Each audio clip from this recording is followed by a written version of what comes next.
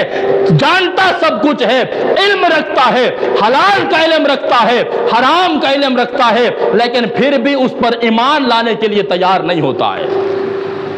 اور ان کی سب سے بڑی برائی یہ بھی تھی کہ وہ اپنی مرضی کا دین مانتے تھے۔ تؤمنون ببعض الکتاب وتکفرون ببعض الکتاب، وہ کتاب کے کچھ حصے کو مانتے تھے اور کچھ حصے کو نہیں مانتے تھے۔ آج ہم بھی دیکھ لیں کہ ہم بھی قرآن پاک کے ان آیات کو ماننے اور سمجھنے اور سننے کے لیے تیار ہوتے ہیں جو ہمارے مقصد کی ہوتی ہیں اور جو ہمارے ذوق کے خلاف ہوتی ہیں، جو ہماری مرضی کے خلاف ہوتی ہیں، جن میں ہماری مرضی نہیں ہوتی، ہم انہیں ماننے کے لیے تیار نہیں ہوتے۔ آپ کسی مرد کے سامنے آیت پڑھو نا، اللہ کہتا ہے کہ تم 4 شادیاں کر سکتے ہو، بڑے غور سے سنتے ہیں، سنتے کہ نہیں سنتے؟ اور اگر کسی کو کہو کہ قرآن کہتا ہے سود حرام ہے،